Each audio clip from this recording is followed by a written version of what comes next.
shabaab iyo waxa soo haray daacish iyo inta la halmaanta su'aal baan idin weydiinaynaa billahi calaykum midin tirsayin inta disheen tiraan kaliya mu taqaanaan inta ruuxu disheen waxaad ku disheen ma garanaysaan ma xaq baa ma baadil baa ma mudnaayeen inay dhintaan xadiis bay dariishadaan waxay yiraahdaan thumma la yub'athuna ala niyyatihim Aisha waxay tiri nabiga wuxuu sheegay salawaatullaahi wa salaamu calayhi ummad soo socoto oo meel bannaan oo Maka agteeda lagu rogi doono oo suuqlaydoodii iyo kuwii soo duulay iyo kuwii inkaarta qabayba waa la isla rogi doonaa kaasa waxay tiri rasuulallah oo kuwaas masaakiinta oo aan dagaalka ku jirin oo meesha lagu leeyay xalkooda noqonaya waa la rogayaa buu yiri niyadoodana lagu soo saari doonaa shabaabku markay dadka laynayaan tarabta u laynayaan xadiiskaasi daliishadaan laakiin xadiiska wuxuu ka hadlayaa musiibo xagga rabbi ka soo dhacday xadiisku ka hadlimayo in dad bini aadan oo jira ay iyagu musiibo noqdaan oo marka intay dadka soo laayaan ee ilaahay u diraan yiraahdaan ilaahu intaas ku soo dilay adigu kala saara kii fiicnaa kii xumaa adigu ma fiican sida u dish xagaysa ka timid fiicnaanta ummadda lagu kharibayo lagu laynayo amnigeeda lagu baalkeenayo waxaad ku jirtaan oo samaynaysaan ummadda cadawgeeda u nugleynaysan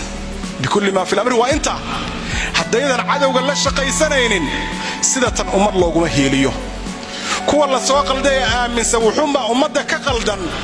ee waxaan rabnaa inaan wax u hagaajino war qofkaad wax u hagaajinaysa hadaad disho maxaad hagaajisay billahi alayk yaad wax u hagaajis aqligu inta ma garan waay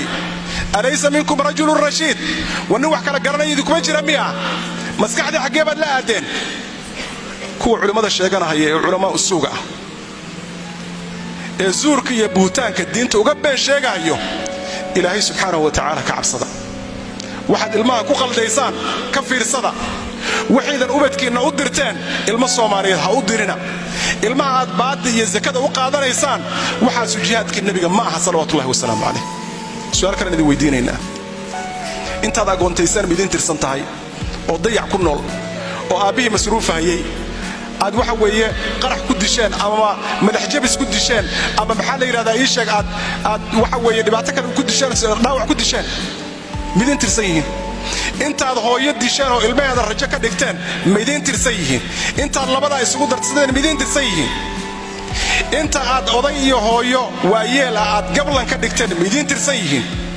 inta u waalatay taraawmadii ay ka qaadeen qaraxyada iyo dilka iyo gubitaanka midin tirsan yihiin billahi calaykum su'aal kale maxaa guulood ka gaadheen maxaad xaqiijiseen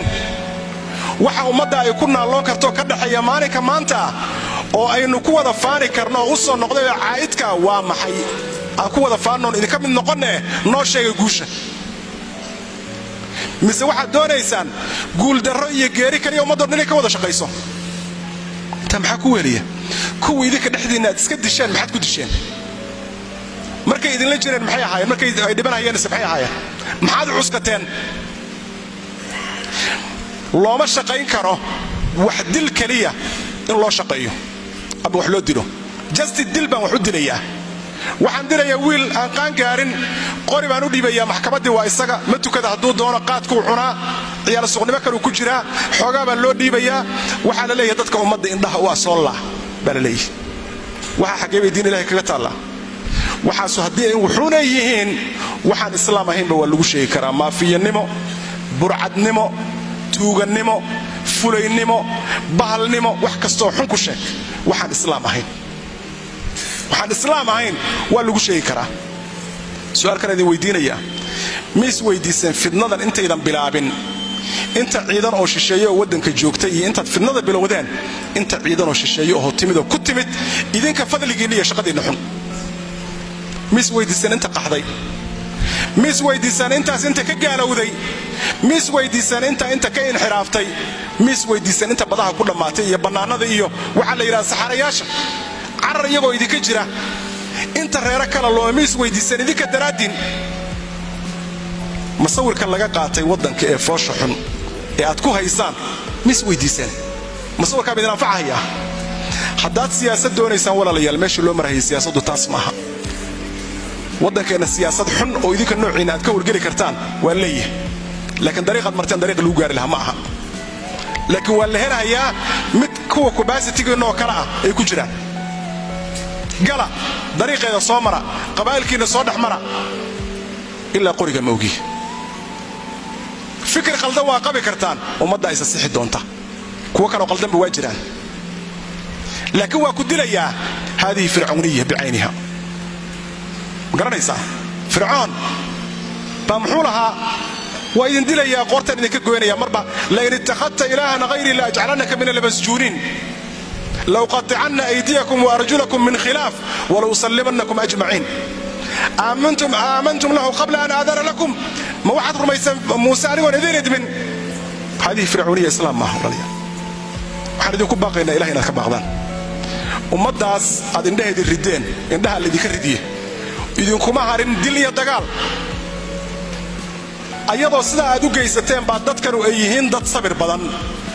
oo ay diyaar u yihiin inay hore u sii socdaan oo ay ka gudbaan waxaad badeen oo ay diyaar u yihiin inta ilmahooda ah oo la qalday oo idinka hadda toobad keentaan oo soo laabataan inay idin aqbalaano meeshaad ummadda ka geli kartaan aad ka buuxisaan laakiin sida hadda aad ku jirtaan sidin bixinaysa maaha adduun iyo aakhiro waxa aad doonaysaan si aad ku gaaraysaanna maaha berrina waxaa la arki doonaa shabaab iyo gaalays wata oo ka tarjumaya waddanka gebi ahaantiisaba in la qaato ummadda waxaa la gudbaan marka inaan waxaa loo dhaafin ummadda laga qabto sheekh cabdinaasir dilkiisa astaan wuxuu yahay inaan cid cafisa aanay jirin ma tukataa salaada ma taqaanaa wax ma qori kartaa ummadda intaasaa lagala dagaalamahaya qandaraaskana cid kale laga soo qaatay saa darteed haddiiba lagu iman doono hadda dagaalka sii gal ciddii gaarab iyo gaashaan kugu noqon karta sii kaasho maamulladeena yaryarka aan boorka ka jafanno nimanka axad ha loo yeelo cadow ka daran ummadda soomaaliyeed ma dhex joogo